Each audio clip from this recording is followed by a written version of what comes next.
This week's episode of Trek Geeks is brought to you by Fansets, the place for amazing pin collectibles.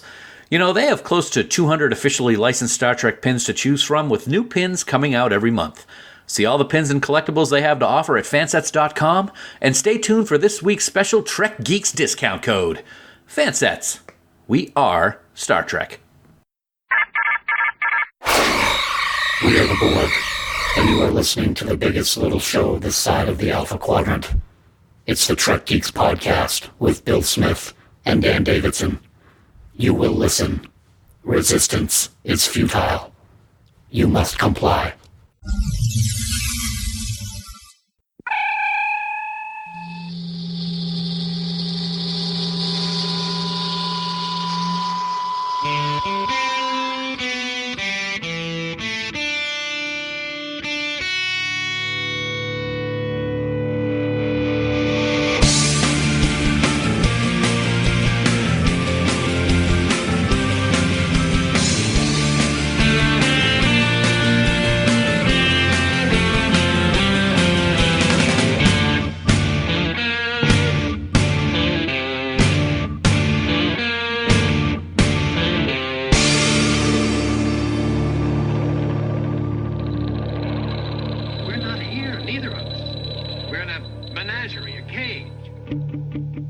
From a transwarp conduit connecting the Delta Quadrant to the Alphaist of quadrants.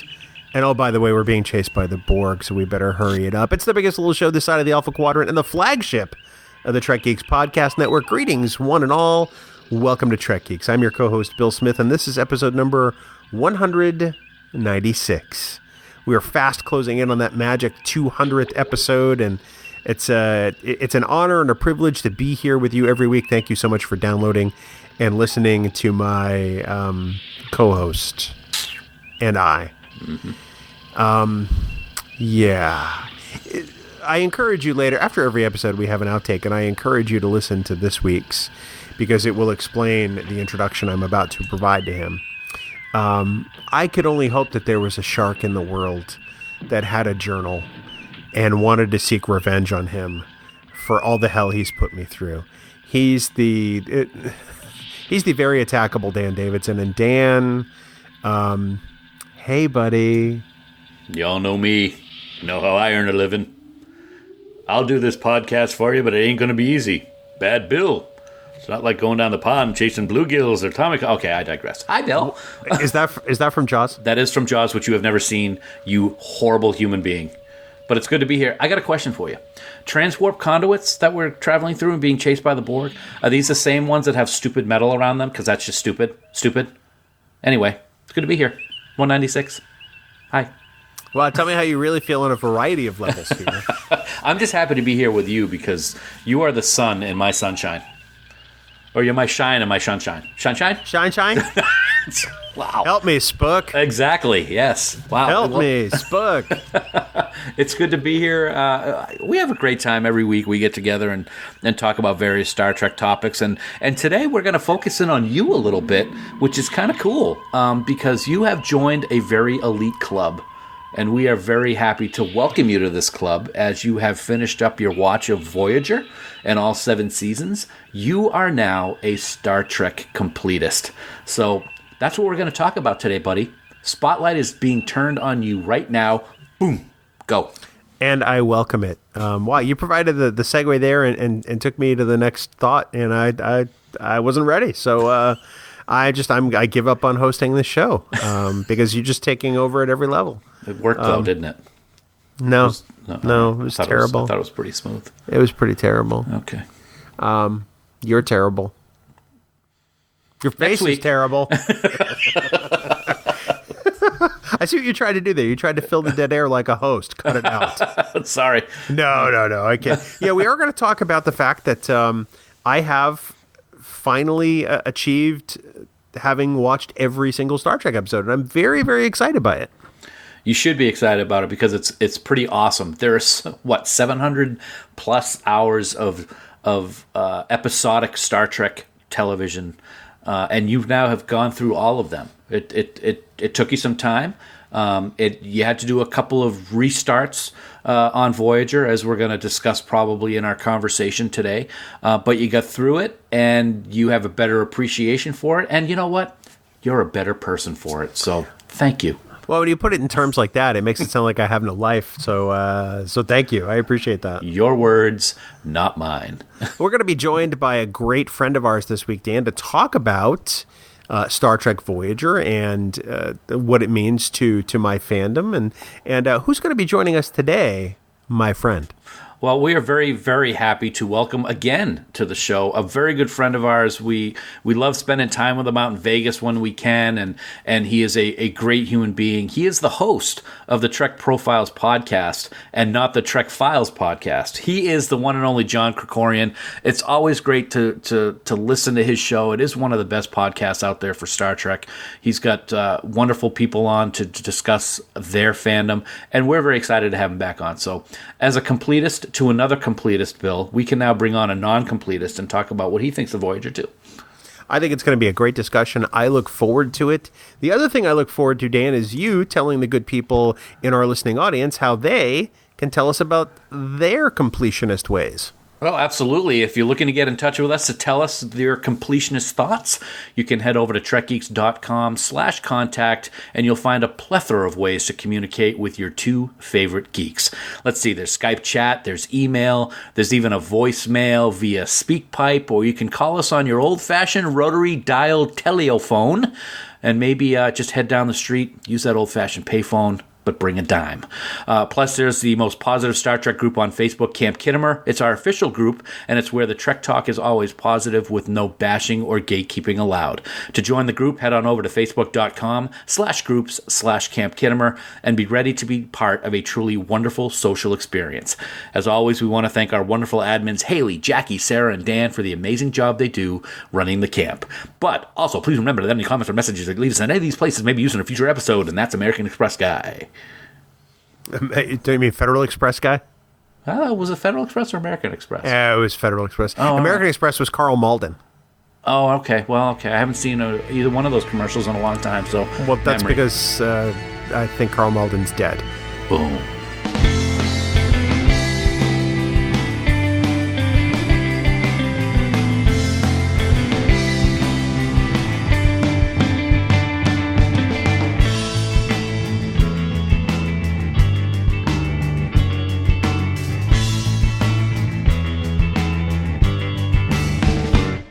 Dan, another week and another moment to talk about our great friends at Fansets. You know, this just doesn't get boring. You know, after all, when you're working with the best, it truly makes it easy to talk about them and their products every single week here on Trek Geeks. I'll tell you what, it's a whole hell of a lot easier than talking about you. That's for sure. And that's what we're doing for this whole episode. So, yeah, they're the best, Bill, and they are hard at work bringing the next round of pins to Star Trek fans all around this little planet. Just this past week, they announced on social media that the second set of episode pins for Star Trek Discovery Season 2 are on the way, and the artwork they provided was simply astounding. There are so many parts of Season 2 I loved, and they capture the essence of each episode with each of these special pins. And also, don't forget that we are still collecting tweets from listeners who want to win a framed Women of Trek collector's set that debuted at STLV this past summer. The set will include all 9 characters plus a special Women of Trek pin, and all of the character pins will be the glitter versions, which are no longer available. To enter the contest, just send a tweet to Trek Geeks with the hashtag Women of Trek and tell us your favorite Woman of Trek, real world or fictional character, and why she's your favorite. You have until Sunday, November 10th, and we will announce the winner on our next episode. That is awesome, Dan, and this set is truly remarkable. So send your tweets now. In the meantime, of course, as always, for our Trek Geeks listeners, you can get 15% off your entire order at fansets.com this week by simply entering the word Neelix. That's Neelix in all capital letters at checkout, and this bonus code is going to get you that 15% off. Now, keep in mind the code is available until Tuesday, November 12, 2019 at midnight Eastern Standard Time. Fansets.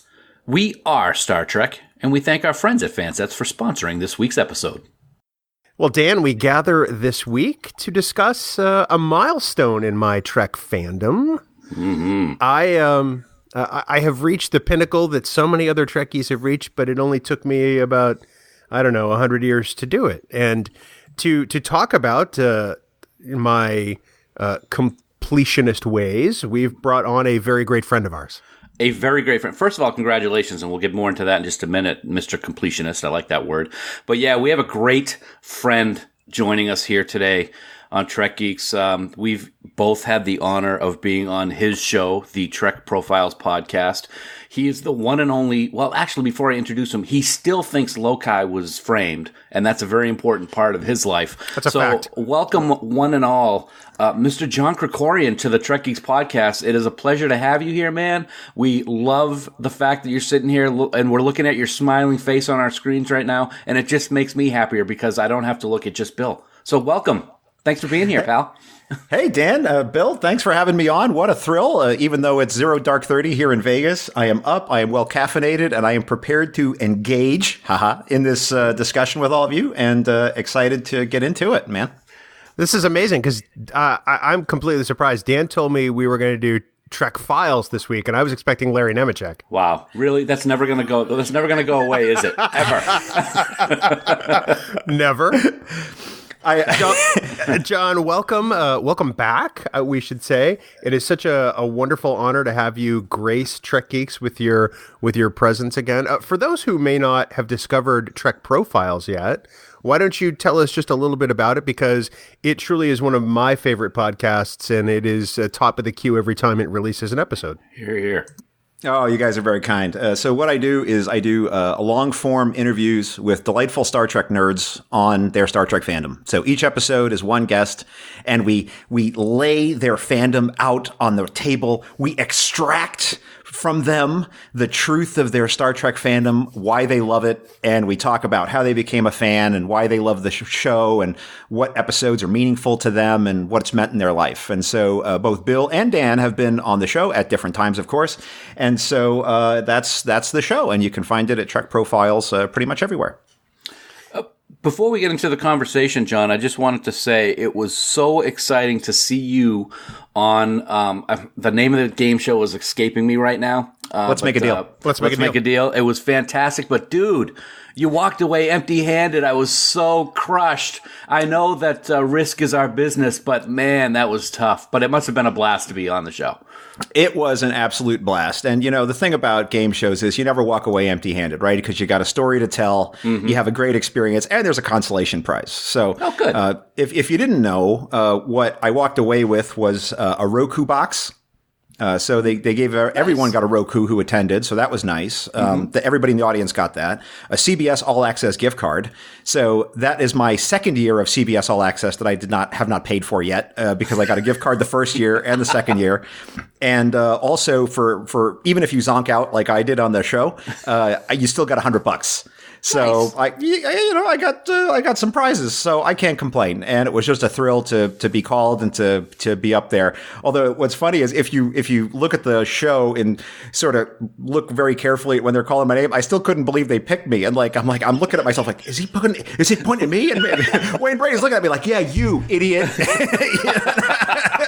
Well, I'll tell you, I was watching it on the with my wife, and when your name got called, and we saw you in your getup, the black and white with the Loki was framed, I went freaking berserk. It was awesome. So congratulations for being. Thank you. I didn't tell anybody, but at work I kept saying, I attended a taping of Let's Make a Deal. It's going to air in February. Y'all should watch it. And people were like, "Oh, were you called?" I was like, "I attended a taping. Y'all should watch it." And I just kept, because that's all they are very strict with you, right? You can't say anything. Yes. Yep. And you have to sign all these documents and NDAs and stuff. And so all you can tell people is that you attended a taping. That, nice. You can't say that you got called. You can't say that, you won, you lost. They're very strict, and they don't give you anything until after the show airs. So even if you win a bajillion dollars, you're not going to get it till after the show airs. And they're quite upfront, and they say, if we find out that you posted or you shared, we're not going to give it to you. Right. So not that I had any great amount of money, or anything like that, but I was like, nope, I'm gonna honor it. So I didn't even tell my wife. Yeah. And so she'd be mad. Oh my God. You know, I kept thinking she'd be so mad. She's a finance person. She'd be so mad. It's like, you had $3,000, you know? And I was like, well, what are you going to do, honey? Sorry. Don't be too mad, anybody. Unlike your appearance on Let's Make a Deal, you are going to walk away empty-handed after this. And that's only because you've spent time talking to me and Dan, and we apologize for that. But I got a great new recipe for protein pancakes.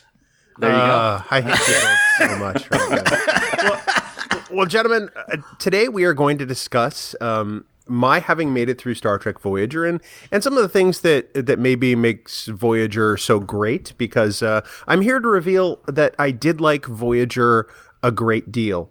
It took me about, I want to say 5 or 6 tries to eventually make it through the series. So here's what I would do.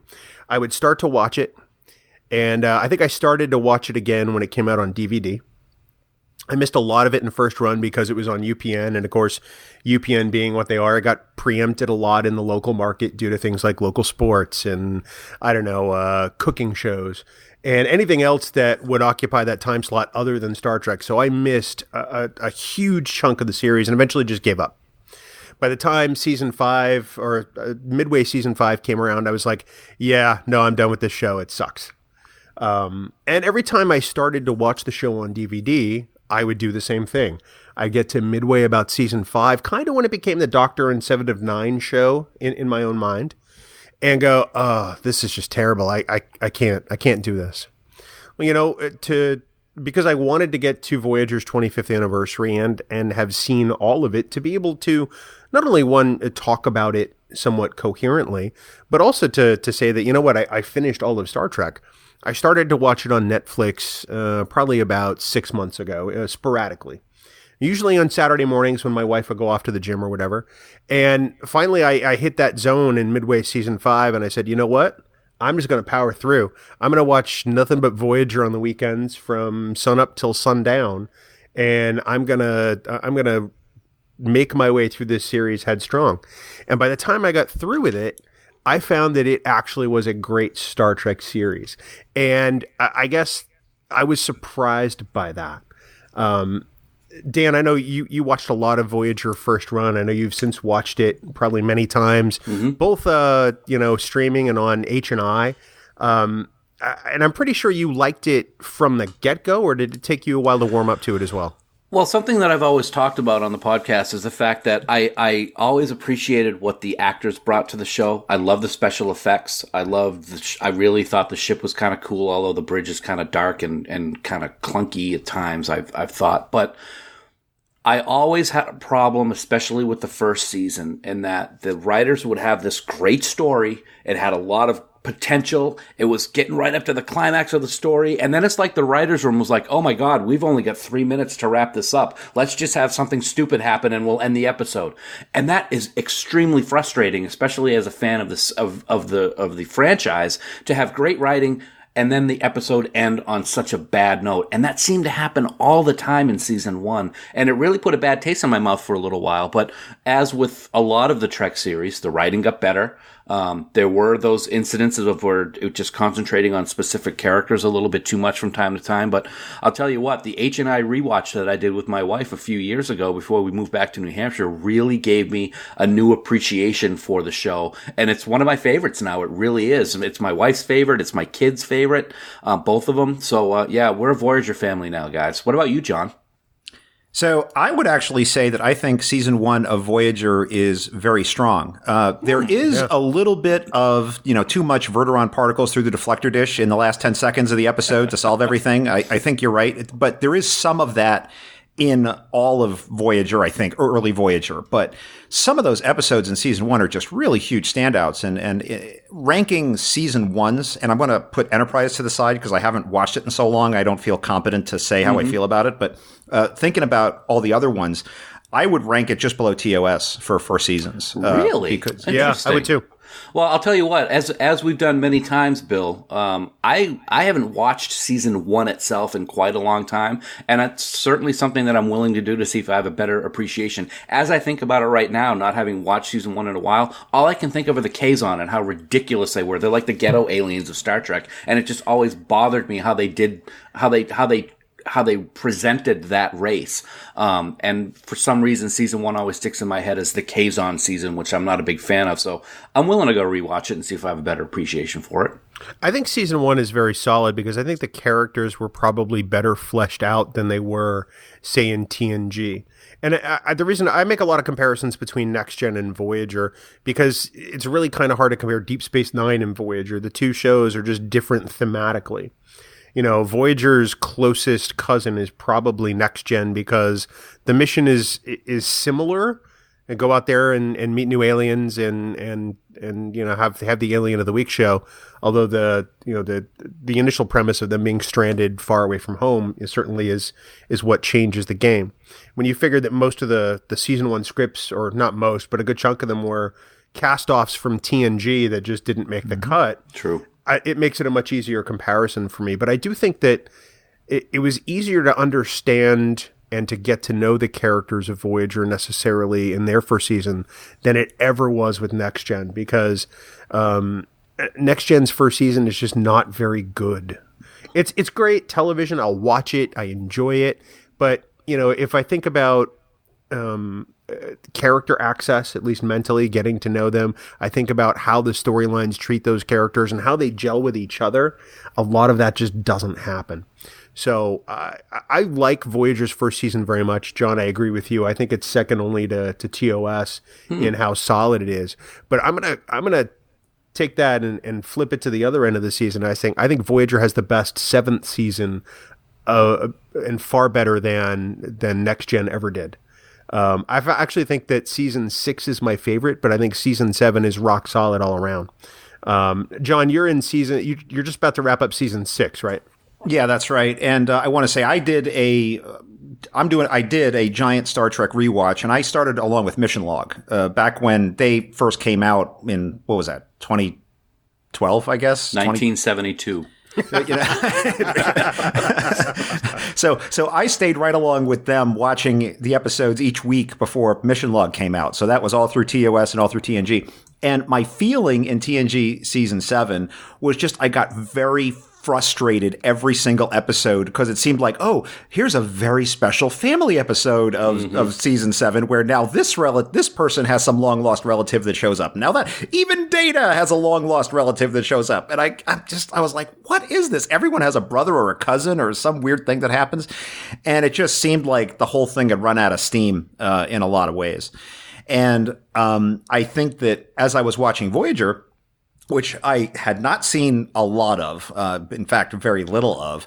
The only thing I knew about it is what I had seen, sort of around the inner tubes and the internets when people would just bag on it, and they're like, oh, it's terrible. And I would think, oh, well, this is going to be good, so I'm going to sit here and kind of snark on it, right? And I've been doing this live tweeting of the episodes as I'm watching them. And the thing that struck me was how delightful so many of the episodes were. And I was pleasantly surprised going throughout. And like I said, there was a little too much of, Verteron particles fixing everything, or, invert the deflector dish, or, let's tech the tech to solve the thing. But, every series is going to have its ups and downs. But I thought some of the episodes were delightful. I mean, I do have some criticisms of the show, which we can probably talk about later. But I don't think they detracted from the fact that I am having much more fun watching Voyager than I had ever expected. And I really don't have anything negative to say on it. And I think it has an undeservedly bad reputation. And I think we should turn it around. I like what you said there, John. We have fun with Voyager. Deep Space Nine is very intense, and there's a lot of war, and there's a lot of darkness to it, which I absolutely love. I think Deep Space Nine, as everybody knows, is the best series out there for me. But Voyager, you're right. There's a lot of fun with what happens in Voyager. You've got the holodeck episode. You got the Bride of Chaotica, for an example, as probably one of the funnest episodes ever in Star Trek. You've got a lot of that, of those aspects that you can grab onto to really enjoy what's going on with these stories that you didn't get in any of the other series as much or as well as you did with Voyager. So I think that's a very important aspect of why the series works so well. And you're absolutely correct. As I sit here now as a big Voyager fan, I've become one. It is extremely underestimated, and I think that's sad. It's interesting because I didn't think of it as fun before we started this discussion, but as I consider, what both of you have said, it actually is. It's quite fun. There are those, those uber serious moments and those, the tension filled drama and is the crew going to get out of this time? But I think what makes it fun is the relationship between the characters themselves. I mean, yes, Star Trek has always had friends. In Deep Space Nine, you've got O'Brien and Bashir. In Next Gen, you've got Geordi and Data. In TOS, you had Kirk, Spock, McCoy. But I feel like there are more friendships and friendlier friendships in Voyager than perhaps there are in the other series. A lot of people like to go on with Paris and Kim. And while I've really grown to appreciate the dynamic they have between the two of them, I really appreciate the dynamic between Chakotay and B'Elanna and Chakotay and Janeway, because I think that those two relationships are really sort of key to understanding the rest of the series for me. I've got to say, I'm an unabashed Chakotay fan, and I don't understand why people can't stand Chakotay. Kuchimoya. Beat me to it, Dan. We traveled far from the lands of our fathers. I feel that I have a contractual rider that says I have to do an Akuchi-Moya every time I talk about Chakotay. So, but I think yes, they didn't explore the character enough, but what Robert Beltran gives us on screen is fantastic. Every Star Trek has episodes that are dogs. I mean, let's be honest about that. Episodes that maybe could have used a couple of more rewrites, episodes that maybe could have, maybe not made its way to the schedule, but I love the character of Chakotay because I think that he engenders that warmth and that fun that Voyager kind of embodies. John, I'll throw it out to you. Have you found the same about Chakotay, or is there a character you think that maybe typifies that a little more? Well, I really like Chakotay, but the thing about, I think, any of the Maquis characters on the show when I watch it is that, this isn't even about the Maquis characters. Let me just say, as a critique of Voyager, which I think Chakotay is very emblematic of, is that in the premise of the show, they set up all these wonderful story levers that they could pull, and then they never quite pull them. So we have these great stories about the Maquis and getting along in a Starfleet ship, and I don't feel like there was ever given a lot of due to that story. Right? I mean, there was a lot of conflict that could have come from that, but they're like, nope, we're all on board and we're going to go, and okay, great. They just kind of, I don't know. I felt like at times, I think he would have chafed more, and he just seemed to be so accepting of the situation. And of course, his secret lurve for Janeway, which, was emblematic in whichever episode it was where they're stranded on the planet, which cracked me up, where he's like, oh, we're stranded here. Let's build a life together. I'm going to build you a headboard, and he's like immediately into it, like we're going to have our little love shack. Yeah. So you can wash yourself. We're going to have a little love shack down here. And she's like, we got to get off the planet. He's like, yeah, I'm building a bathtub. So he built that thing in like a day and a half too. I know he was totally into it, so I felt like they never explored that side of him in the show, that like here he is, this Maquis leader, and maybe there's some of that coming up. I might be setting myself up to look like the fool here. I don't know. You guys can tell me, but I felt like they never explored that fully. They never explored a whole bunch of things related to that. And so when I look at him, I sense a little bit of the key unturned, that was a major part of the character I would have loved to have seen, was sort of him trying to synthesize his Maquis experience while operating under Janeway's captaincy. And we never got it. So I found that a little bit frustrating. But what we did get of the character, I liked. And I really enjoyed the fact that, especially in season 6, I see him doing what I call first officer things. Which means he's playing the heavy, which is typically what first officers are supposed to do. And the captain's supposed to sort of be above it all and sort of this lordly, gracious figure that's universally beloved, so the captain gets your loyalty, whereas the XO runs around with a hammer smashing people in their heads. And he does that. He runs around and gives 7 of 9, a tune-up at one point, and says, look, you're screwing up here. Get right, And I just thought that's great. That's what he's supposed to be doing. So I really enjoyed him. I thought he was great. Dan, what about you? I mean, Akuchi Moyas aside, I have to believe that on some level you must like Chakotay, although maybe it's not to the level I do. Where do you come down? I do appreciate Chakotay. I don't like him as much as you guys do. That's not to say I don't like him at all. I do. I appreciate the character. He's got a lot of strong moments.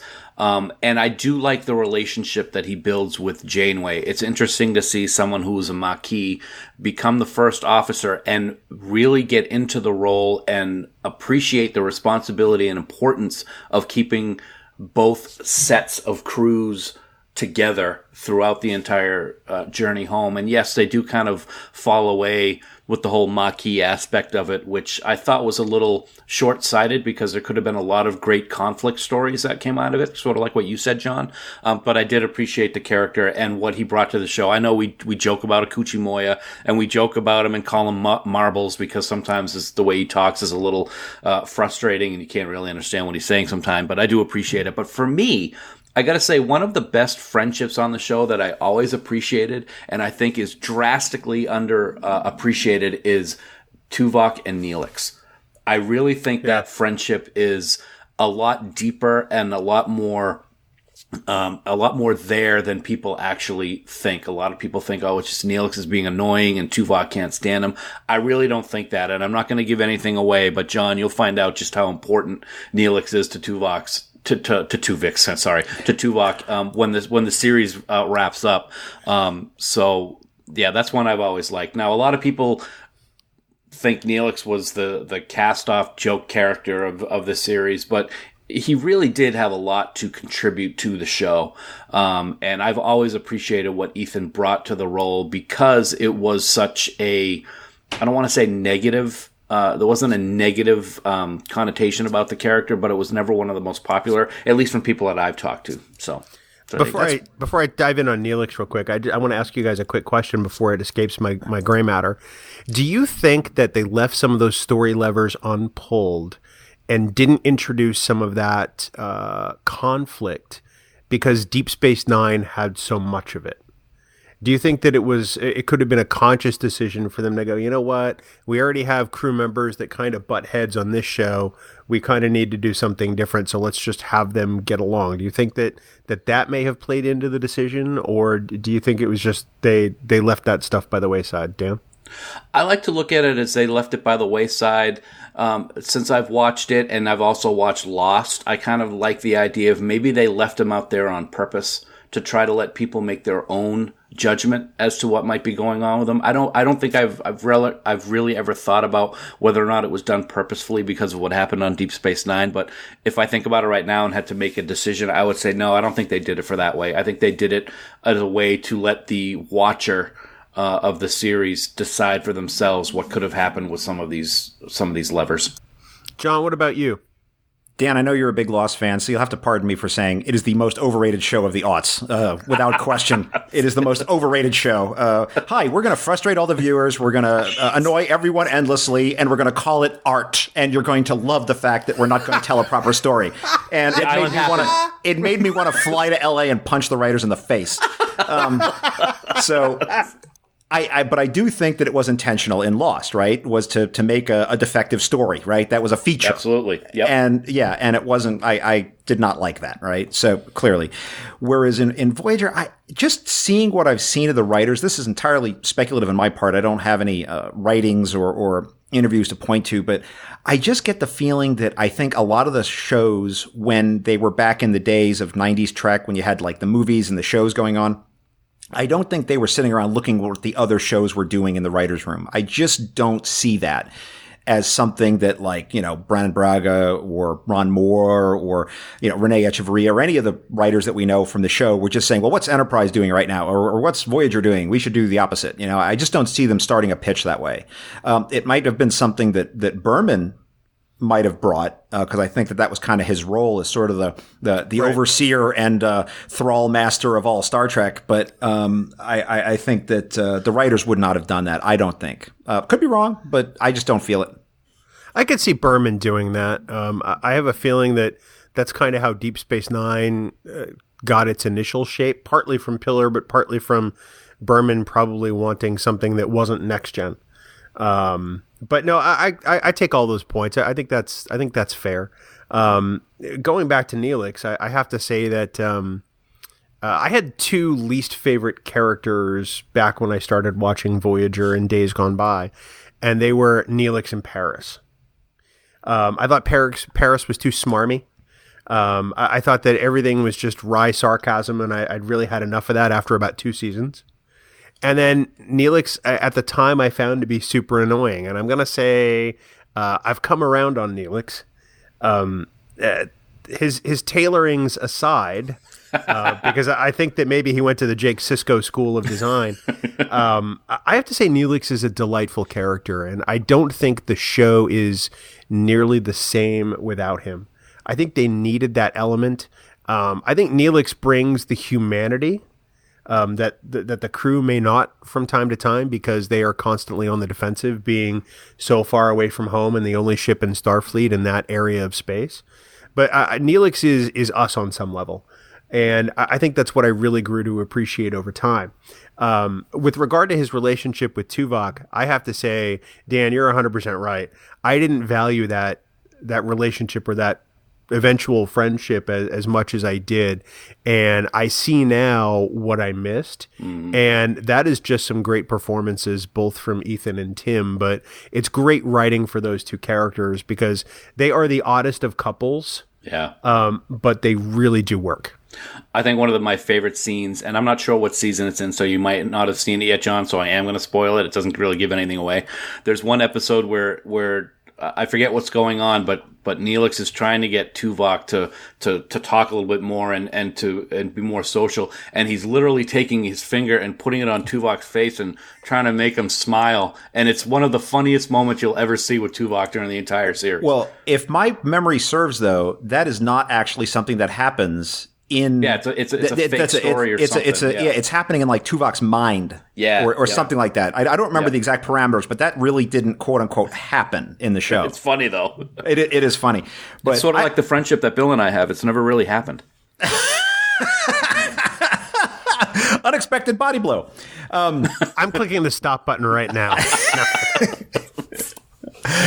But I gotta say, when I was going into the show, all I heard, besides the fact that, Voyager was supposed to be no good, so get ready to hate on it, was that Neelix is terrible and he's an awful cook, right? And that's all I really knew about it.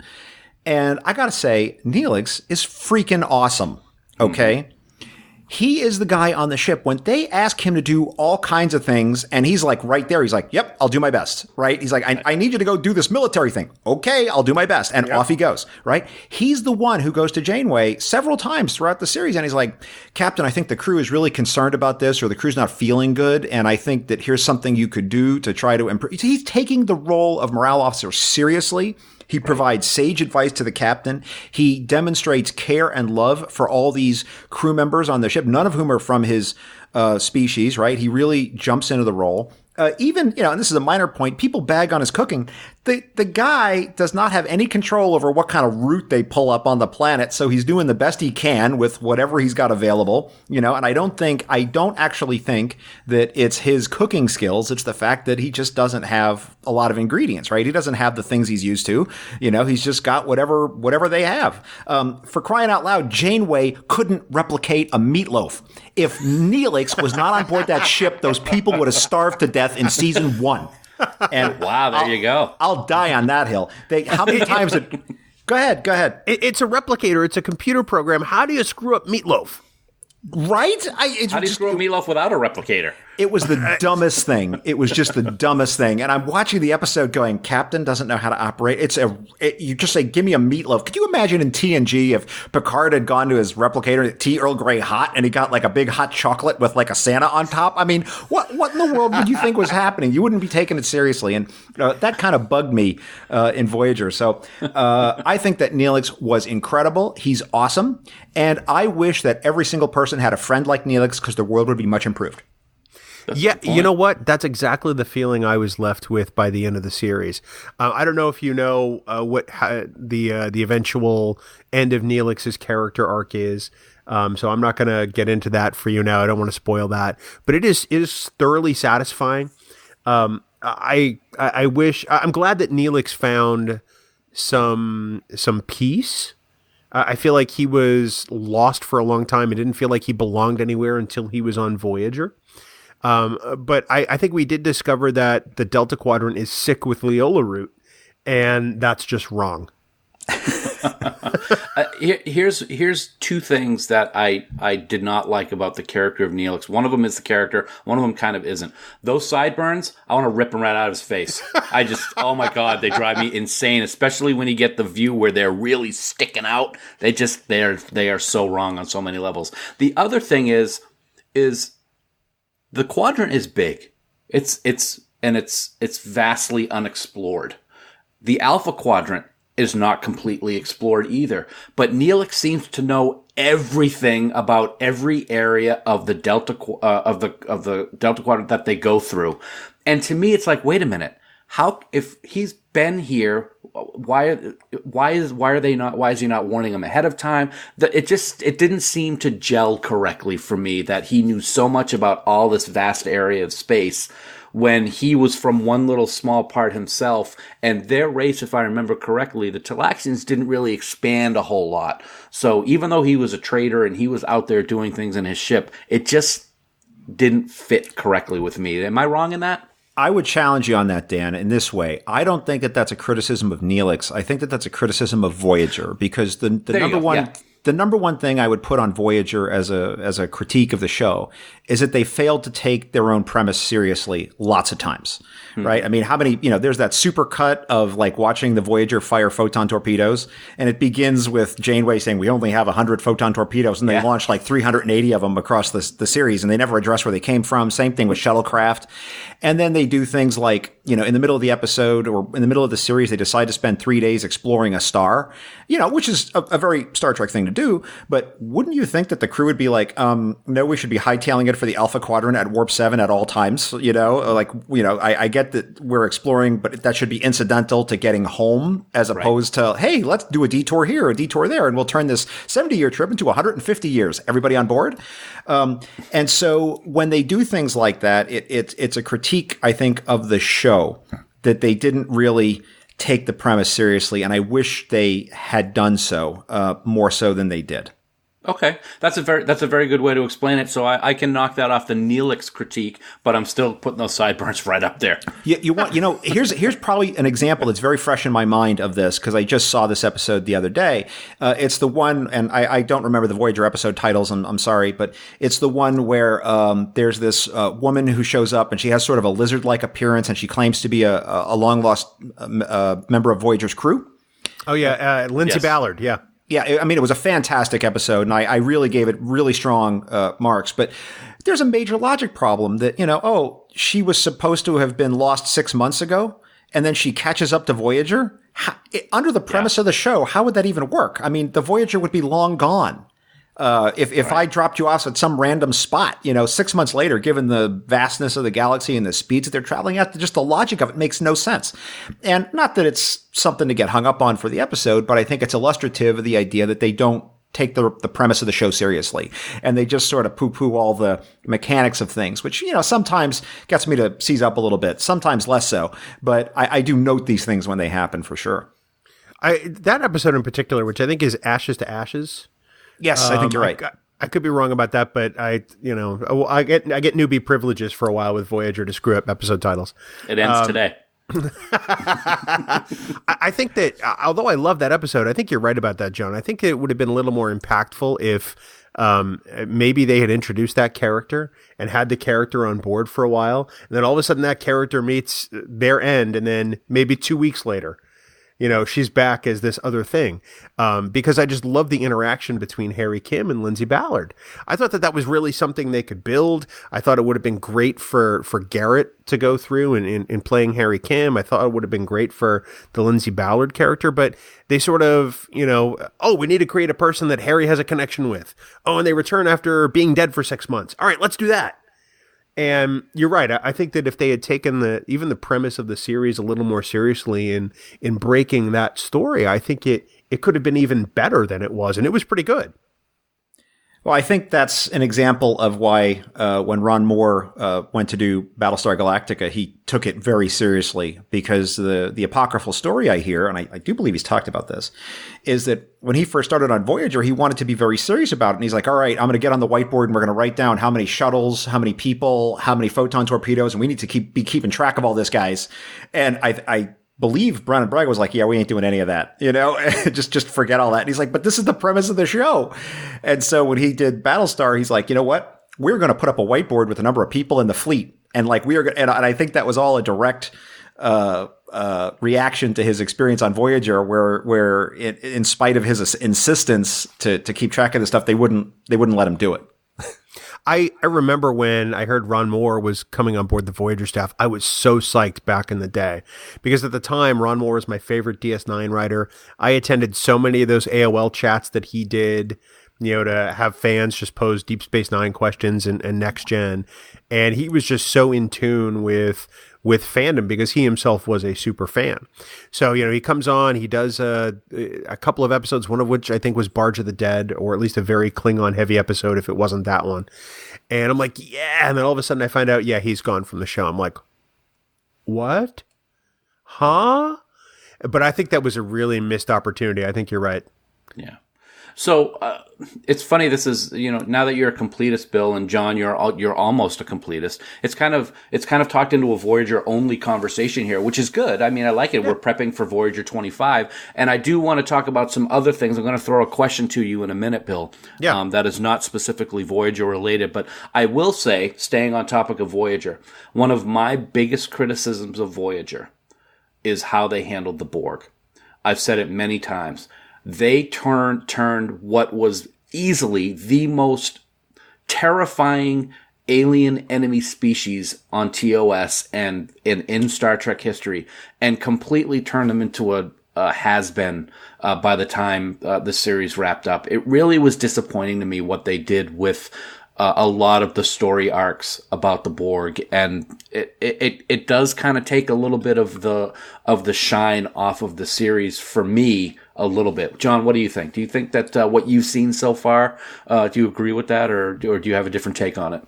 Well, I think part of the power of the Borg was their mystery, right? And it is true that the show does open up the curtain behind the Borg to show you kind of what's going on in there a little bit. And so, of course, you got the whole Seven character and, the idea of being a liberated Borg and what that means, I think was all very interesting. But I don't feel that they got, I don't know the right word here is nerfed, in some way. Wussified is what I usually say. Yeah. Yeah. I mean, that's fair. I don't really feel that so much. I think they were a tool, that they used in storytelling to really compare and contrast, our human characters against, and to tell interesting stories. I mean, I will say I'm watching the episodes right now where the Borg kids show up. That's the part of the series that I'm at. And for a while I was thinking, this is kind of weird. I don't know how I feel about this, but so far I'm enjoying how they're using it. The one thing I said in the episode one of the episodes I just watched was, I want these kids to have a scene with Naomi Wildman more than anything else. Please, please, please. Right. And then they did. Right. And you got to compare and contrast how she responded versus how the Borg kids responded. Right. In these various scenarios. And I thought, that's what Star Trek is all about, right? It's supposed to tell us about humanity by using this sci-fi context, right? To help us talk about humanity. And I think that they were using the tool that they had, to do that. Now, could they have gone deeper? I think they could have. Could they have given us more? I think they could have. It's one of these unpulled levers like we've been talking about on the show.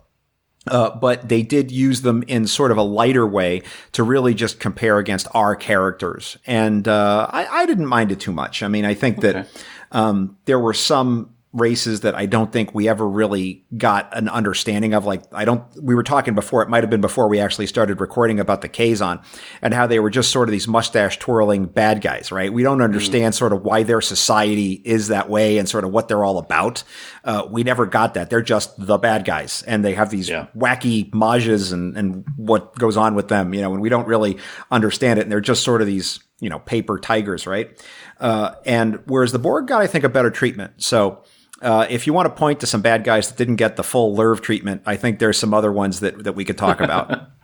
Bill, I think for me, one of the missteps that the Borg and Voyager was, and I'd be interested in getting your opinion on it, just finishing it, is I think that they focused too heavily on and this could be blasphemous for some people, they focused too heavily on the Borg Queen being such the controlling factor. Now, I understand she is the queen and she controls the hive, but it seems that the power that she had and the way that she was able to wield that power, like being able to communicate with a Borg cube, who knows how far, and just instantly have them self-destruct and things like that, it kind of didn't work for me. And although the performances by the people that played the Borg Queen in Voyager was good, I sometimes thought that was one aspect of the Borg that they kind of messed up a little bit, and how everything was so dependent on what she did and what she thought. I can understand that on some level. In my own brain, before I got through Voyager, I envisioned the Borg like bees. Some people have said ants, but I've always thought bees were a much better comparison because, each hive, in theory, has a queen, and I figured that each cube was its own hive.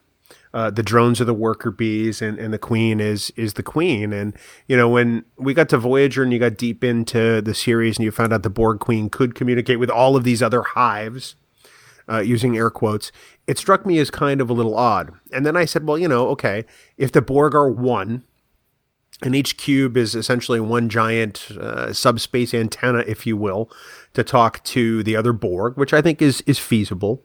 And they're using the collective compute of the Borg drones, to use a current cloud term, if you will. I could see it happening. Maybe there was a centralized power structure and not a decentralized power structure. But still, it's a bit of a reach. I think there were many things with the Borg that they tried to do that were interesting to keep them fresh and to keep them a threat to Voyager, since Voyager was in their space. But it seemed to run counter to what we believed, and I think it goes a lot to what John was talking about regarding the mysterious factor. The Borg were a threat because we didn't understand them, and when we got to understand them more, we realized that they were still a threat. But when we got to the whole partial assimilation episode, I was like, come on. That just wouldn't... Partial assimilation? Come on. I won't give it away because it's a spoiler, but John, after you have watched the series finale, please let me know, because I have my biggest criticism of the Borg based on what happens in that last episode. Bill, I think you know what I'm talking about. It has to do with metal, and we won't say anything more than that, but yeah. So, all right, we'll do it. Absolutely. So, Bill, I'm going to put you on the spot right now, if you don't mind. I don't think I've mentioned this to you. You are now a completist. Welcome to the club, by the way. John, thank you. We're looking forward to welcoming you as well. So now you've watched all the series. Yes. I want you to put them in order as to what is your favorite. Just quick and simple. Well, I think that it takes a lot to unseat Deep Space Nine as my favorite. I think it will always be my favorite, based on the time of my life when it was on and how vested I was in the series. Sort of right after that would probably have to be the original series. It's sort of like 1A. Mm-hmm. And then it gets a little muddier because I feel like my answer could change on any given day based on what I've rewatched or, sentimentality, if you will, or whatever. So I'm going to go, this is hard. I'm going to have to say that, so Deep Space Nine, TOS, today, as we sit here right now, having recently finished Voyager, I'm going to put Voyager at number 3. And then I'm going to go, this is going to surprise a lot of people, Discovery, Next Gen, Enterprise, Animated Series. That's my stack ranking. That's a pretty good list. There's not a lot of wiggle room in between some of those. Right. I mean, we're not talking like a wide gap like like Star Trek 4 and Star Trek 5. There's a wide gap there in them. But we're talking like maybe a hair width in between some of those. And I don't hate any of them. I mean, I've grown to love all of the Star Trek series, even the animated series, for what they are, because they're Star Trek. but if I had to rank it today, phaser to my head, I got to make the choice. That's where it is. Where does Voyager come in for you, Dan? And then John, I guess we'll say where at the point you're in Voyager, where does it come in? So I'm looking at your list. I wrote it down as you were saying, and I got to say it's right. It's very similar. Even though I had some criticisms about the end of season 2 for Discovery season 2 may be one of my favorite seasons of Star Trek ever because of the things that they did in it. So I would probably flip-flop Voyager and Discovery right now and what you said in your list. But like you said, it can change on a day. I may watch the Year of Hell tomorrow, and Voyager will pop right back up to the number 3 spot because that's one of my favorite Voyager, if not the best 2-parter in Star Trek history. I absolutely love that episode. So it is very related to what you're watching at the time. But I think other than swapping Voyager and Discovery from your list, it's pretty much the same. John? So I have to give 2 caveats. One we've talked about already, which is I haven't finished Voyager yet, so I'm towards the end of season 6, so I have some left to consume. And 2, I haven't seen Enterprise since original broadcast. I did watch it all, but it's not fresh in my mind, so I don't feel like I can competently talk about it so much. But for me, TOS is at the top, and I don't see anything that's going to supplant that. And that includes like the TOS movies too are kind of in there as well. So TOS and the TOS movies. And I think right now I would put Voyager second. For how much I'm enjoying it, and it might be the recency effect, which is a real thing. I don't know. I think I have to have a little more distance to adjudicate that correctly. But right now, I am just enjoying it so much that I would put it number 2 overall. And then maybe I would put TNG after that. Then Deep Space Nine, which didn't. It just didn't connect with me for a multitude of reasons. It's not a criticism of the show. It's just how I related to it. And why do you hate America? It's I'm going to add your name to my clipboard, Dan Davidson. You don't want that again. I'm going to put your name again. I'm going to put a star now. But when I asked you guys, you told me the topic of this show, and I didn't get a lot of structure. You guys wanted to keep it freeform, which is fine. But I'm more of a structure person, so. I didn't preview this with you, but I prepared some lightning round questions for you, Bill, and I'm going to hit you with these because I think now is the appropriate time, if that's okay. Yes. That's amazing because I was thinking about doing an off the top of my head lightning round. So this just plays into my own, caffeine-addled brain. So I love this. All right. So what I'm going to do is I'm going to read out a sentence with a blank in the middle, and I just want you to fill in the blank with the first word that comes into your head. Okay? Okay. All right. Discovery is the most different from the rest of the series because blank. Because of its serialized nature. It tells one story like a novel each season, which is very different from Deep Space Nine serialization. I think that it truly is its own animal because of that. Enterprise has the best blank of all Star Trek. Oh, man. I'm going to say optimism. Okay, Dan, you want to weigh in on that one? Yeah. Beagle. That is true. When I think of Deep Space Nine, the first thing I think of is blank. Cisco. TNG was the best at blank. Oh, you are horrible. TNG is the best at blank.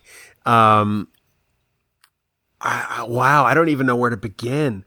There are a lot of things that TNG did well. I will say that TNG is the best at how to successfully wrap up a Star Trek series. Okay. Voyager is the most blank of all Star Trek. Fun. I think I've come to that realization just in this discussion. I think it is the most fun of all the Star Treks. And finally, TOS has the least blank of all Star Trek. Oh.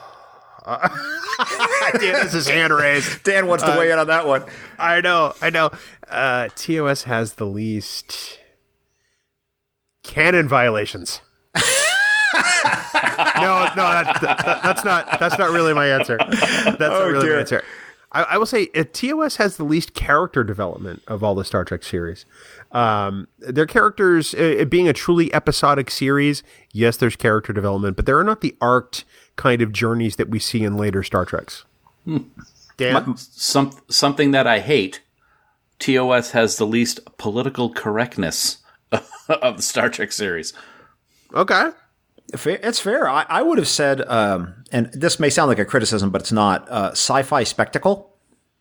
Yes. Interesting. Yeah. You know, I mean, Discovery has a lot of that, probably the most of anything, right? It has the most explodey stuff and, sort of sci-fi spectacle, right? Action, adventure, sort of effects, right? It's really about the effects and how they did that, right? Star Trek the TOS didn't have that, right? So they were all about story. They had the models on the string, right? That's all they had. So you probably got if you want sci-fi spectacle, TOS is probably not for you. So thank you for playing along with that. No, thank you for bringing that to the table. That was awesome. This makes me think that, if we're going to talk about Voyager and the fact that I finished the series, over the years, before I actually made it through Voyager, I have probably made my fair share of jokes about Captain Janeway and her ability to command a vessel. And I'm going to sit here and say, I was dead wrong the whole time. I made a lot of jokes based on stereotype. I made a lot of jokes based on just to rile people up, to be that sort of pot stirrer, if you will. One of my favorites was Janeway got the ship lost on day one. Picard surrendered the Enterprise twice in the first season. He did. Just want to point that out. That he did. But I have to say that over time, Janeway has probably become one of my favorite captains. I appreciate the humanity that Janeway brings to the role, and at times the vulnerability, because the other captains don't necessarily allow for that. So I'm going to put the two of you on the spot, and I'm going to ask you where Janeway ranks in ranking the Star Trek captains. And John, I'm going to go with you. If you had to stack rank the captains today, as it stands right now, where would Janeway come in? I think I would have to. I think it would mirror my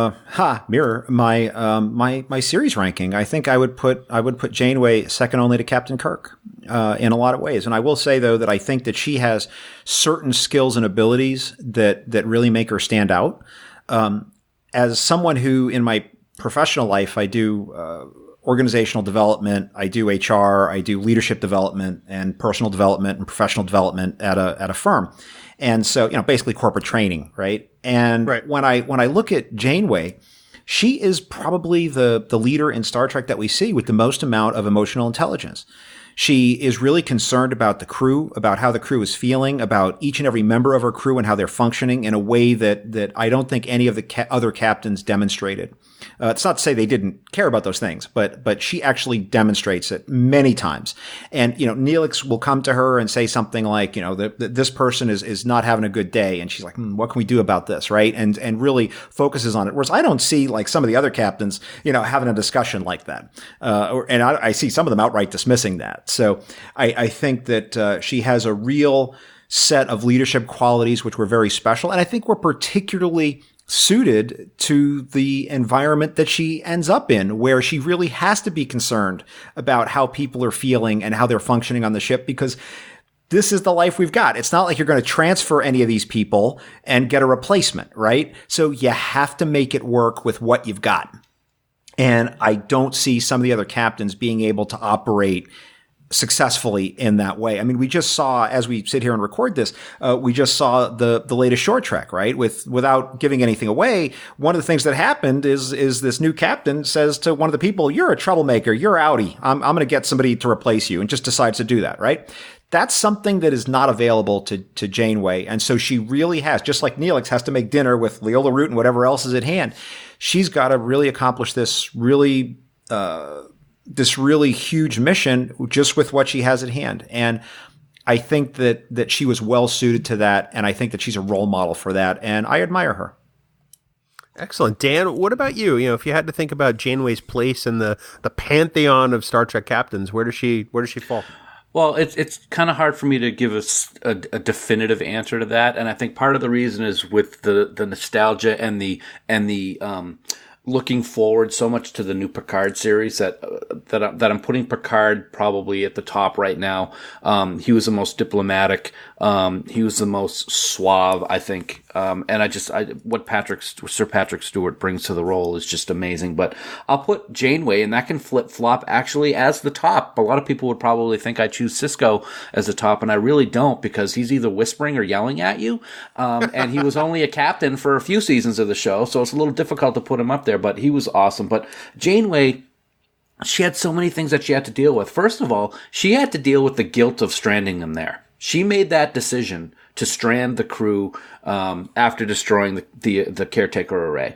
And so she has to deal with that. And she also has to deal with two fighting factions of crews and how to get them to become, to work together with Maquis and Federation. And she has this family aspect where she's kind of the mother of the ship, to not, to coin a phrase, so to speak, but she really is. She has to be able to meld her Starfleet training and her captain abilities along with making sure that the people are getting along and stay focused on the mission of getting home. And so that's a tremendously added amount of pressure that a regular Starfleet captain would not have to deal with in Federation space. And I think she's got an added layer of complexity because of that. So after her, I would probably put Sisko and then Archer. And I actually would probably put Kirk in terms of captains down towards the bottom, which, as I was writing the list right now, really surprised me, because when you look at it, the things that he does as captain in TOS, you got to sometimes scratch your head and go, what was he thinking? And how many violations of the Prime Directive did he have? And I'm not to say that any other captain didn't, but it was it could have been the Prime Directive violation show a lot of times on TOS. So, Janeway, and one more thing I want to add, Bill, we've joked about it, like you said, nothing can take away what Kate Mulgrew has brought to that character. She is just so unbelievable in that role, and we have talked so many times here on Trek Geeks about this role couldn't have been played by anybody else. Here's a perfect definition of that. Somebody tried to. Genevieve, is that how you pronounce her first name? Genevieve Bujold. Bujold. Yeah. We see some of the first day shooting, or the only day shooting that she did, and this show would have been and I'm sorry, I don't mean to speak negatively of anyone. This show would have been a tremendous failure if she was Janeway. Kate Mulgrew, I love that woman to death. I am so excited for this 25th anniversary coming up, and she has recently tweeted out how honored she is to have played this role, and she appreciates what it did for her career, and for the Star Trek universe, and for fans. And I just got to give her all the props in the world for it.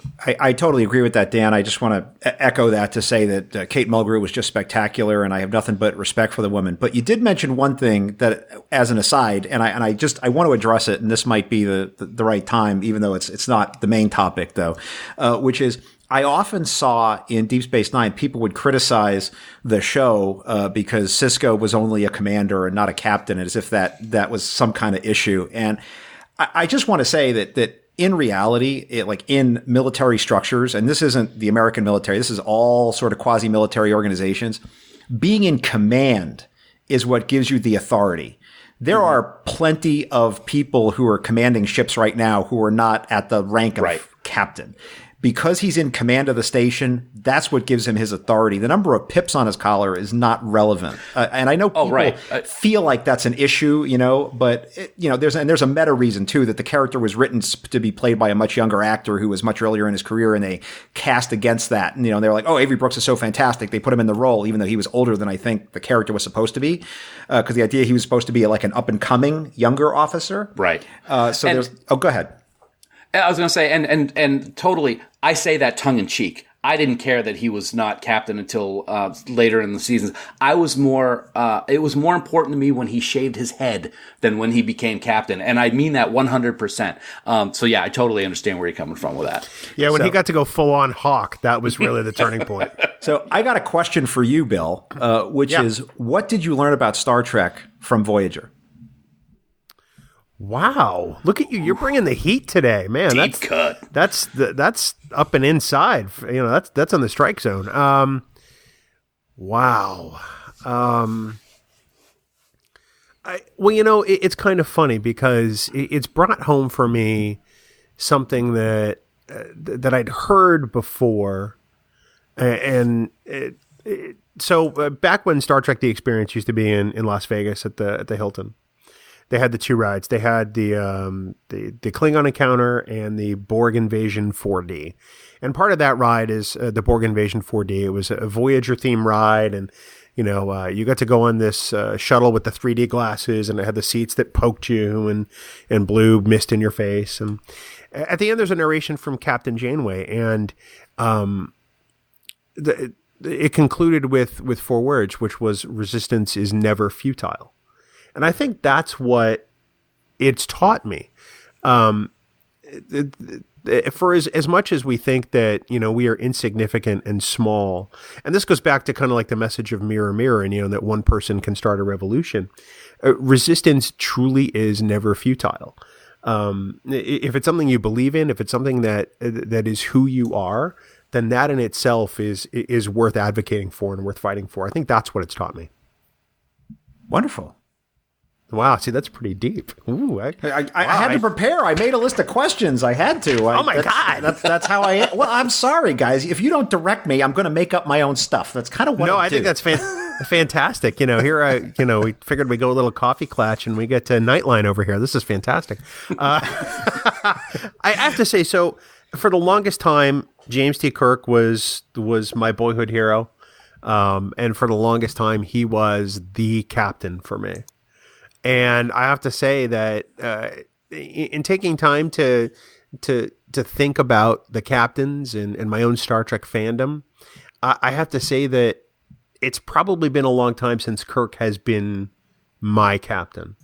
I think about my captains, and it becomes a very personal thing for Star Trek fans, right? They identify with one of these leaders, or, they picture themselves on a starship and say, that's who I'd want to serve under. And after giving it some thought, and I think that, perhaps maybe having watched these recently, it bumps some of them up, but I have to say that probably Anson Mount's Captain Pike is number 1 for me. I completely forgot about him. I can't believe it. Yeah, he's number 1.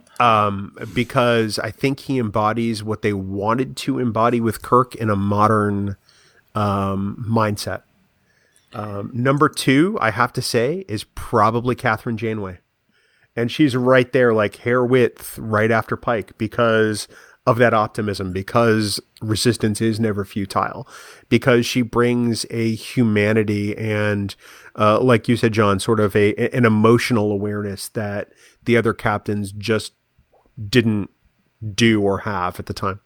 Number 3 for me, I think I have to say is probably Jean-Luc Picard. And that's trying to think of all of Picard. If I took season 1 Picard, I'd think, yeah. But by the time he gets to season 7, he is probably the captain of captains. And probably Kirk comes down to number 4 for me. I love Benjamin Sisko, but like you said, Dan, he's either yelling or whispering or poisoning planets. So he's probably the 5th. I love Jonathan Archer. I think Archer is a fantastic character, but unfortunately that means he's at the 6th position. Mm-hmm. So that's kind of where I come in on these. But Janeway really, I think, is underestimated by people who don't love Voyager or who haven't given Voyager another rewatch, because I really think she's one of the finest captains that Starfleet has ever given us in television. I just can't believe that I forgot to put Pike in my list. I'm ashamed. You should be. No, it's a good thought. Because you're absolutely right. And we've said it on Discovering Trek. He has become my favorite captain because of what Anson Mount did in just that season of Discovery. Absolutely incredible. His performance is amazing. And knowing that he knows what's going to happen to him, yet he still chooses to take that fate and make it his own in order to help what's going on in the moment with season 2 is just remarkable to me. Hope these. Oh, go ahead, John. Every now and then there's people that are in Star Trek, and this is true in all entertainment, but we're here talking about Trek today, which is that there's these characters that do so much with so little, and you just see something in it that just connects with you, right? And I felt that way about Captain Robau in Star Trek 2009. Yeah. Like, he was the guy. I wanted to know more about him. I just loved everything about him, his decisiveness, his ability to he took a very risky decision and went into it with just full awareness of what was probably going to happen to him. And I admired him so much from that just little bit we got of him. And I felt the same way about Pike, is that we had so little of him in the series overall, but it just was so amazingly well done. And it is actually a concern for me. Which obviously can't be addressed yet because we don't know what's going to happen in season 3. But the most interesting parts of Star Trek Discovery sailed off on the Enterprise at the end of season 2. Right. And that was Pike, Spock, and number 1. The three things I was most interested in are off the show now. And so I'm thinking, I don't know what's going to happen next, but I was really taken with them. Pike series. Well, the next short trek is going to be Pike, the Ask Not. So I hope we see Dr. Boyce on a little tangent. I would love that. Will he be played by Robert De Niro? Because De Niro now at this age looks like Dr. Boyce did in The Cage. Yes. No. As I think about other things in Voyager, I guess we'll probably end with this question because it's one that invariably comes up when Voyager is talked about. It's probably one of Voyager's most memorable episodes, if not for the reason that Janeway makes a horrible decision at the end. And so I put it to you this way. Should she have killed Tuvix? I hate you so much right now. Well, see, but now I can participate in this conversation because I've made it through the series. So I will go. There are times when things happen in Star Trek that I can't let go of, right? So if you want an example outside of Voyager, right? Anytime people want to tell me about how great Benjamin Sisko is, I'll be like, oh, you mean the captain who abandoned his pregnant wife and child? You mean that one? That guy? Right? Yeah, he's a role model, right? And so it's something that I just keep coming back to. And I know people want to beat me up on it. Come at me, bro, on Twitter. We can talk. So there are times when we get caught up in these things on the show, and Tuvix is one that really made me seize up, only because it cannot be described as anything other than murder. And sometimes people say, well, she had to save her other crewmen, right? So basically it wasn't murder because reasons. That's basically the answer that sometimes people give me. And I say, well, I've brought this up before on the show, and this is sort of the thing I go back to, which is to say, if it's okay to kill one person to save two, then the Vidians are superheroes, and we should admire them because they're doing the exact same thing. So, wow. Then when the Vidians come, we should all just lay down on the deck and be like, take my organs, because that is the correct decision, right? If it's okay to kill one to save many, the Vidians are perfectly okay. And what makes it interesting is that the Vidians are at the exact same time in the show as the Tuvix episode. So It's a wonderful contrast. Now, I mean, there's all the meta reasons, right? We know that they're not going to shake up the show in a big way like that. We know that they're not going to keep this guy. But the fact remains, he was an innocent, sentient being who was not a clear and present danger. He wasn't trying to kill you. He didn't have a weapon pointed at somebody, and they chose to end his life to bring back Tuvok and Neelix, characters I like. So you can say that it was justified, but it was straight up murder, boys. Sorry. Oh, it was, but should she have done it? I wouldn't have made that call. All right, that's fair, Dan. Well, I don't know if I'm going to give an answer to the question, but I'm going to describe a couple of feelings that I have. And that's, look at Odo.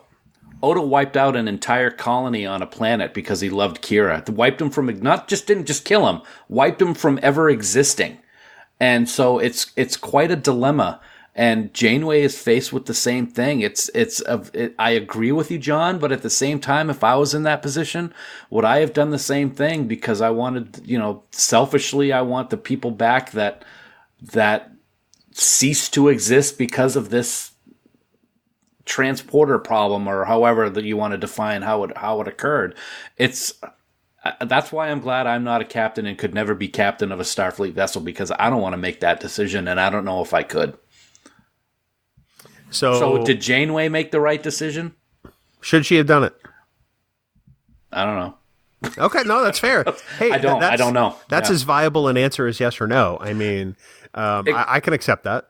It could be one of the biggest.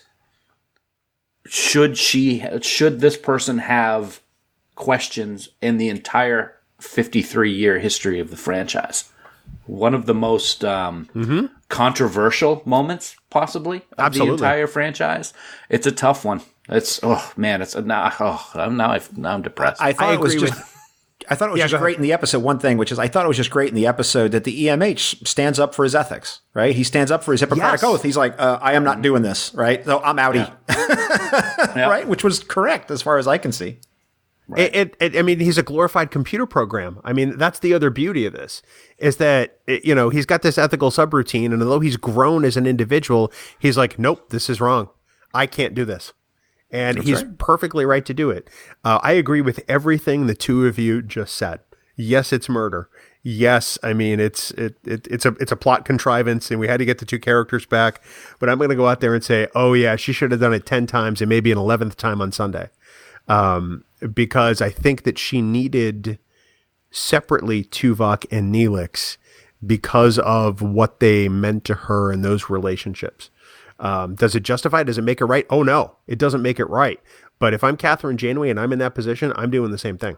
So, Dan, if you were ever fused with another being, know that I'm going to sacrifice that being to get you back. Thanks, pal. Or if you are currently a fused being, I'm sorry, buddy, you're out of here. I'm not, to the best of my knowledge, I am not a fused being. Now, this brings up another question selfishly for Bill. Yeah. Voyager 25 is coming up next year. We're going to do a lot of shows about Voyager. We need to deep dive Tuvix, buddy. Well, since you seem to be the executive producer now, I guess we're going to do that. So thank you for recognizing that. Appreciate it. Yeah. Yeah. Just a suggestion, boss. I got boss now. One of these days I'll be like an admiral or something. Well, it's a good thing we've got Trek Geeks HR here. There you go. That's right. John's new title. Where do I send my bill? Yeah. Well, actually, you pay us for the privilege because you're one of our Patreon producers, for which we are inestimably grateful. That's true. That's true. I really am excited by the fact that I enjoyed Voyager as much as I did.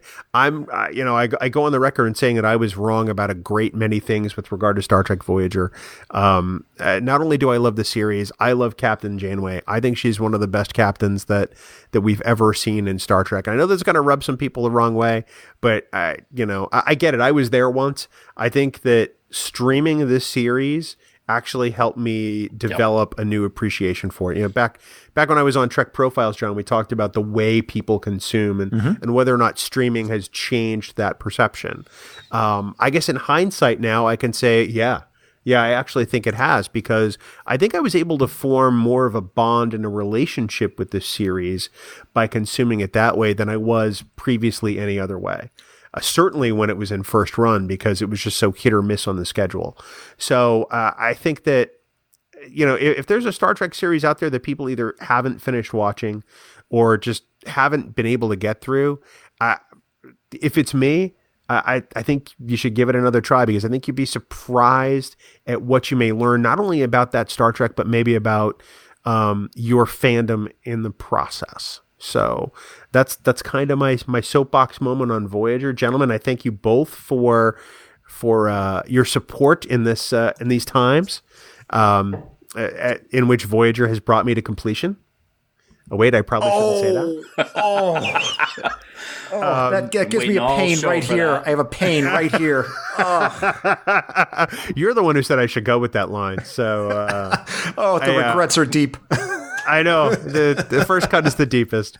But I look forward to celebrating Voyager's 25th next year and talking a lot about these characters and these episodes, and especially the theater skipets, which return in January. Yes. I'm very excited about that. Final thoughts on Voyager, Dan? It's underappreciated. I think it's specifically for what you said, because people can now stream it and binge watch it on the different platforms. It is going to come to a level, maybe not as high a level as what Deep Space Nine has become over its last 20 years, but probably something, or 30 years, however long it is, 25. It's 25. It's gonna have a new appreciation, and I think as we get close to 25 and STLV and the celebration that we have out there, and then Destination Star Trek and all the year-long celebrations, it's really going to come to a new head, and it's going to be sharing a spotlight with some of the best Trek out there. John, as you prepare to start in on the final season of Voyager, what are you hoping for the most and looking forward to the most? I hope that they continue on the runway that they've been on. I think the show has been very successful in my interpretation of it. It's certainly, there are some criticisms we've gotten into a little bit here on the show, but overall, I think it has been spectacular. And it was a very good decision for me to try to put aside what people had told me about the show and just to watch it and enjoy it on my own terms. And one of the things that I have really enjoyed about live tweeting it, which I do on Twitter as I watch the episodes, and I really am live tweeting it as I'm watching it, is that seeing people's reactions to when something lands with me that didn't land with them, or an episode that other people hated, which I found delightful. And even the inverse, when I look at an episode, I go, this is terrible. And people are like, that is one of the most beloved episodes. You are incorrect in your opinion. And I think that that's one of the glories of the fandom, is that we can come together and have different interpretations of this smaller piece of this greater thing that we love so much. So if you are hearing the sound of my voice, and there is some Star Trek that you have not yet watched, I would encourage you, in all sincerity, go watch it. Give it a second look. Put aside what other people say about it, and just approach it as neutrally as you can, and find something to love about it. Because what you'll see is that there'll be another facet of Star Trek that'll be shown unto you when you take it in and watch it, whether it's Voyager, TOS, or even animated series. It certainly has a few highlights too. So go watch it, consume it, become a completist. You won't regret it. John, thank you so much for joining us today. It is always a treat and an honor and a privilege to have you on Trek Geeks. Where might people find your amazingly fine podcast, and where might they stalk you on social media to see your Voyager live tweets? Oh, you can find me at Trek Profiles pretty much everywhere. Facebook.com/Trek Profiles, or on Twitter at Trek Profiles, all one word. And I live tweet my Voyager episodes as I watch them, usually in the evenings. And it's funny because you can kind of tell when all the new TV comes on, because my Voyager watch slows down. And then like when November sweeps are over, I'll pick back up because now everything's on. So I'm watching, new shows, but I let Voyager fill in the cracks. So my hope is to get Voyager all done by maybe February or March as we record this. Nice. Larry Nemechek, everybody. Thank you so much. I was going to say thanks, Larry. Well, Dan, we'd be horrible human beings. Well, I mean, you're a horrible human being, but we'd both be horrible human beings if we didn't thank our friends, the band 5 Year Mission. They who now have a podcast on this very network, which is fantastic. But, that's not really a surprise because all of their albums are fantastic and their music is fantastic.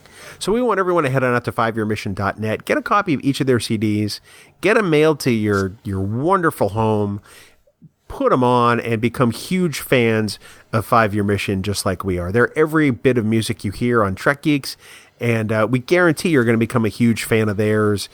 Just like we are, because we love all their music. So that's 5yearmission.net. Go get all their albums. And again, sincere thanks to everyone in the band for making just such wonderful, wonderful music. 5yearmission.net. It's a fun site. They're a fun group of people. I was watching an episode, we talked Voyager today, and it ties in perfectly, as usually these segments do. The whole band was brainwashed in this episode into taking new jobs on an industrialized planet that had severe labor shortages. And it only left Chakotay, Kim, and Neelix, who were on an away mission, and the doctor, who in the absence of the crew had become the emergency command hologram, to save them. Very stressful episode. What'll happen to Noah, Patrick, Mike, Chris, and Andy? Well, you'll have to watch part 2 of this episode to find out. It's a brilliant 2-parter on Voyager. And I talk about, of course, Work Farks. It's a great episode. Great 2-part episode. You get 2 episodes of awesome sauce. It's great stuff. Work Farks. Find out what happens. There's a number of problems here, not the least of which is your Farkism. But it's also magnified by your continued use of the phrase awesome sauce, which Awesome I think sauce. people stopped using about 6 years ago. No, that's not true. There's a commercial for Discover, the Discover card on TV right now, which uses that phrase. So you're wrong again. I think it's using it ironically. It's still because using it. It is so outdated. Work farts. Let's get back to work farts, though, because that's Do the we have important to? part of this. Do we have to? Because that's... So, we've done 196 episodes of Trek Geeks. Yeah. It's been a great run. Yeah. Are you ever going to start trying with these Farkisms? You know, they just come to me so quickly. I write down what first comes into my head, and usually it's the best thing to do. So yeah, if anybody's going to be brainwashed and have to deal with whether or not the band is going to be able to play their awesome music again, you got to watch Work Farks, because we want 5-Year Mission back in our lives. And if not for this episode and not what happens, we might not have ever heard from them again. So you're saying, by not answering my question, that you're not trying at all. Okay. I appreciate that. Yeah. Well, Yeah. say it with me. Work Farks. 5yearmission.net, everybody. Go get yourself all their CDs. Physical media is awesome, and 5-Year Mission's music is even more awesome on CD. So, Dan, don't forget, you can support the Trek Geeks Network of podcasts by subscribing to special content, all bonus via Patreon. You can get access to stuff you're just not going to get anywhere else, like raw audio of these here Trek Geeks episodes. You can see our annual supporters pins, and there's just a whole bunch of other perks, Dan. There are other perks. There are also great associate producers of the Trek Geeks podcast network of shows, I guess you could say, and we want to thank them right now. They include Adam Sanders, Brandon Everidge, Heather Sohn, John Krikorian, who is that guy, Rick Tatro, Trey Womack, Sean Lynn, Shane Murray, Tim Robertson, Tim Serdar, Vikram Bhatt, Greg Rozier, Andy Fark, Kimberly Francis, Ron Robel, Brooke Horton, Christina Werther, Jim McMahon, and the gracious and wonderful Conrad Hutchins. Wow. Well, I like the extra little rolls you put on the R's in there. That was pretty fantastic. Thank you. Wow. We also want to thank our Trek Geeks producers for all of their support. They are Ken Tripp, Casey Shafsky, Charlie Mulvey, Chris Trabuzio, Craig Ewing, Eric Extreme, Jackie and Chris Hackney, Leonel Marchand, Matt McGonigal, Mike Bovia, Harry Michelson, Patrick Escudero, Sean O'Halloran, Peter Craig, Ben Russett, Ken Bird, Jamie Rogers, David Hood, and the lovely and talented Jess Vashon. You too can become a producer on the Trek Geeks Network. Head on over to patreon.com/TrekGeeks today. Next week, Dan, we're heading back to TNG for the first time in quite some time to talk about an episode that has kind of a tie to Trek Geeks. Indeed it does, Mr. Executive Producer. I like it. Yes, next week we are going to deep dive into an episode that features the USS Hathaway, the very ship that is featured on Trek Geeks Game Night, hosted by Dan Garcia and featuring a whole bunch of great friends as part of its crew. But in this TNG episode, they are, for some reason, nowhere to be found. But that's okay, because we're going to talk about Ferengi and Zach Dorns and Stratagema, War Games, and even that Secret Service dude from 24. It's all part of TNG's peak performance next week on Trek Geeks, the flagship podcast of the Trek Geeks Podcast Network. I busted him up. Jeez. Oh, so painful. Yeah. But I'm looking forward to that episode because there's really some cool stuff in there, which I'm looking forward to. So that's peak performance next week on Trek Geeks. Of course, Dan, we want everyone to check out the other member podcasts, the Trek Geeks Podcast Network. We have a bunch of shows available for you to download now. Let's see, there's Rewind. There's Polytrex. Yeah. There's 5-Year Mission. Yeah. There's, of course, Discovering Trek. And, of course, this here, the flagship. But, of course, Dan, a moment ago you mentioned Trek Geeks Game Night. That's on our YouTube channel, and that is live gameplay of the Star Trek Adventures game. It's kind of like Dungeons & Dragons meets Star Trek, and it's a bunch of fun. We've got a great crew over there aboard the Hathaway, and it's something we hope you'll check out at youtube.com/TrekGeeks. And, of course, for all the news on all the Star Trek CO, please visit our great friends at TrekNews.net. For now, this has been episode number 196 of the Trek Geeks podcast. We do hope you all live long and prosper. Coconut sauce. That's it? That's all I got. Is that because of the whole awesome sauce thing? You hurt my feelings. Because coconut is not awesome, and awesome sauce is not awesome. Wrong and wrong. And you are not awesome. Wrong. Well, that's true. Bye. Music for Trek Geeks is provided by 5 Year Mission. They are writing one song for each episode of the original series. Download their music at 5yearmission.net. Trek Geeks, a Star Trek podcast, is a production of Coconut Media Works, executive producer Bill Smith. For even more Star Trek discussion, check out Discovering Trek, a Star Trek Discovery companion, available on Apple Podcasts, Spotify, and discoveringtrek.com.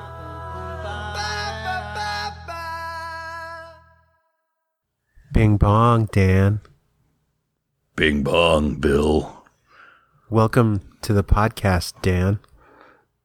Thanks for having me, Bill.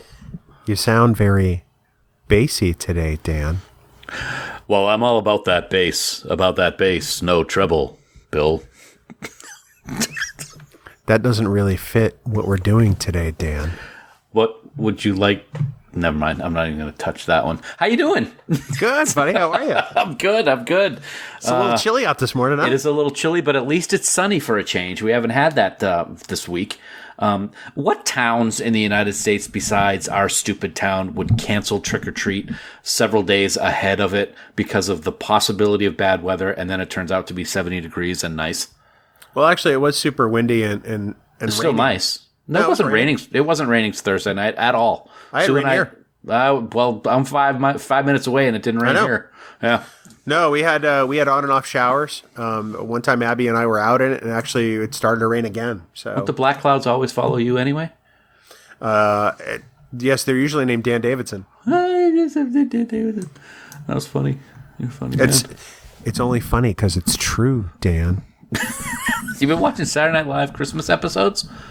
No, I'm throwing it back to episode 15 of the Trek Geeks podcast and the original coconut outtake. Deep cut.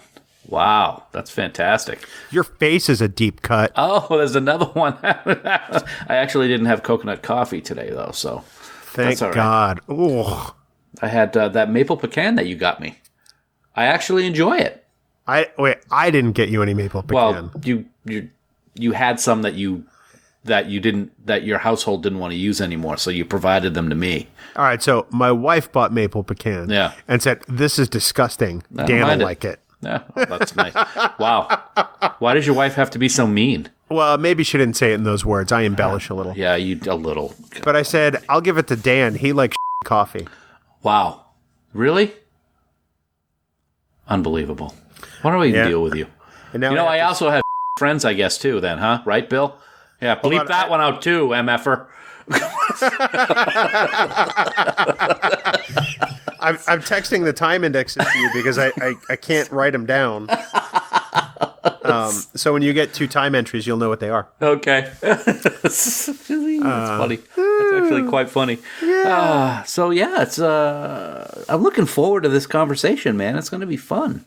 It is going to be fun. Well, I'm really glad that I can actually talk about Voyager somewhat intelligently, because I've seen the episodes now. I can't go, sorry, I haven't seen that one. Right. Because, some people would look at me like, wait a second, you're on a podcast called Trek Geeks. You haven't seen all of Voyager? That happens. It does. I mean, everybody's fandom is different. I'm glad that I've seen it all just because now I've seen it all. It's amazing, and it's not just Voyager. I mean, look at our friend Haley. Look at Haley. She didn't watch TOS until last year. TOS, the original Star Trek, she didn't even watch for the first year. So it's okay. It takes some people longer to watch different series, and that's all right. But now you're part of the club, and it's a pleasure to welcome you to it. You're gonna get like a badge, maybe a hat with a little propeller on top, like in the Quisp cereal box that we talked about. We can't go back to the Quisp thing twice. I mean, we can go back to it because I want to eat some. Because going back to that, now it seems tired. Speaking of cereal, you know what I miss, and I didn't get this year, and I usually do. Every Halloween, I usually get a box of the Monster cereals because they only come out at Halloween now. And I didn't this year because I'm trying to watch what I'm eating, and I miss them. Frankenberry, baby. I was more of a Count Chocula and a Boo Berry guy. The other one, Fruit Brute. I don't remember that one. That's because it was terrible. Oh. Yeah, I think it was a werewolf on the box. Yeah. Funko is coming out with like a 7-inch Count Chocula figure. Really? Yeah. Oh, I might have to keep that one in mind. I'm starting to like those.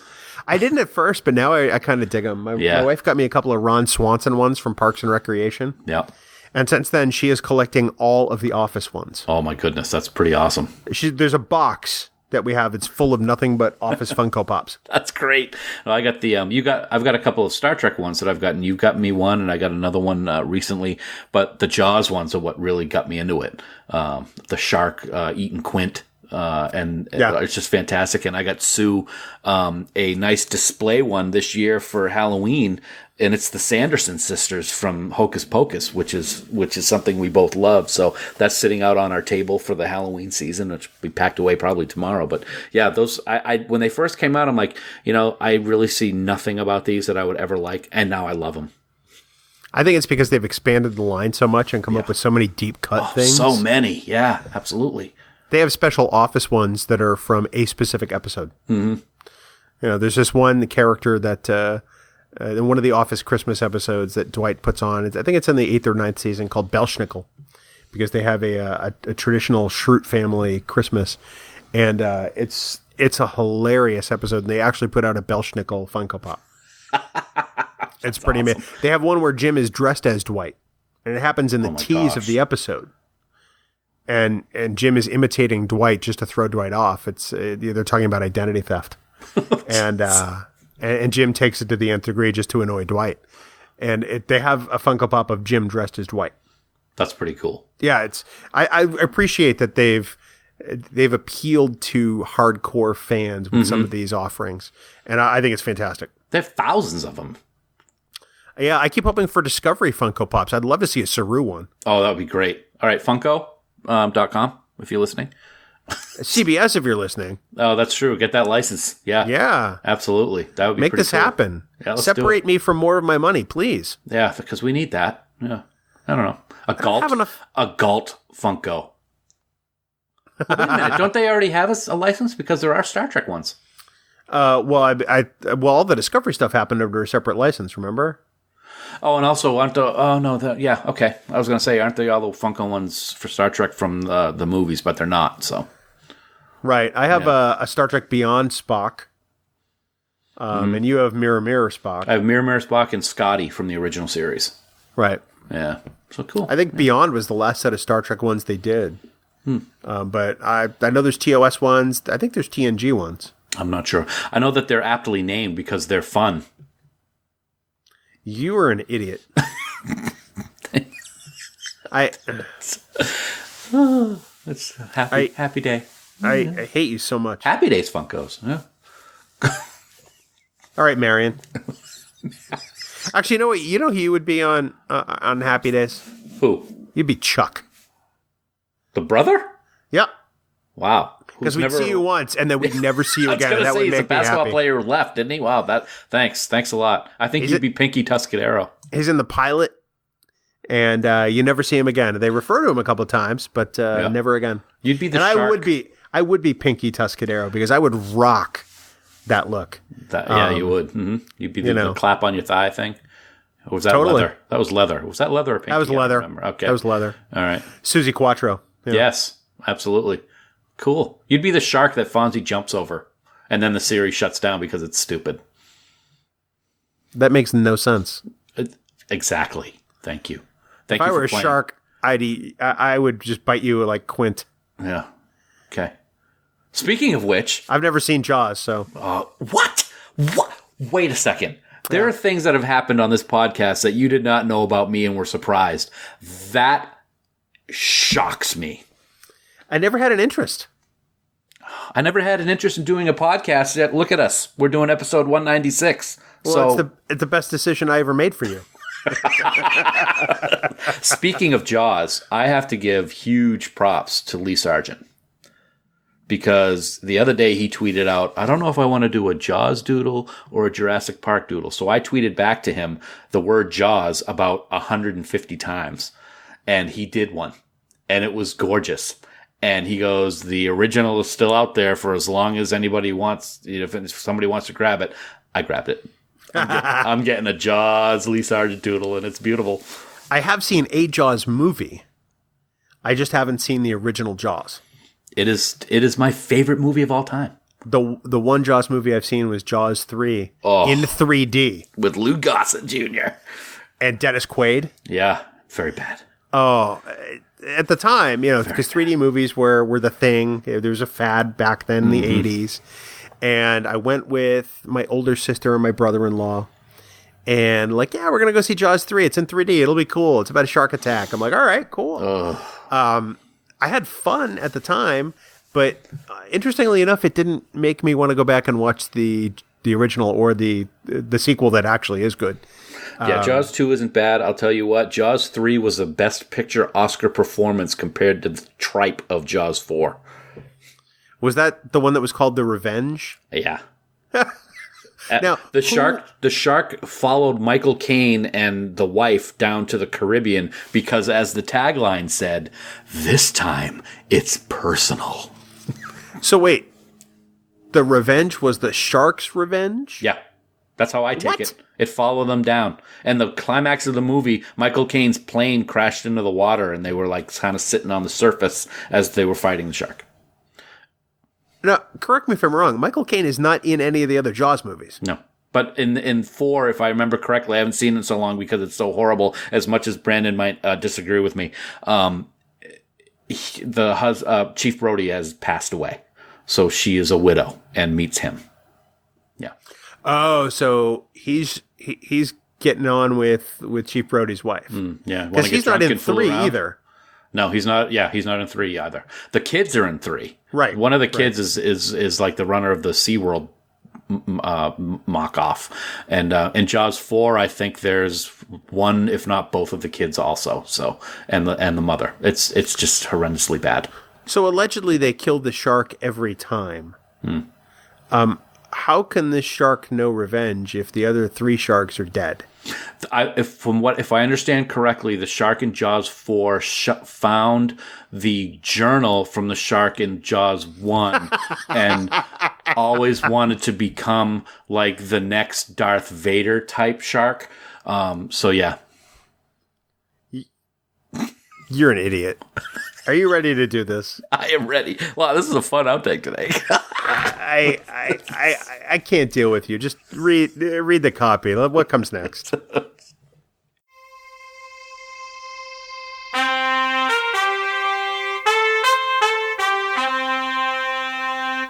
Coconut.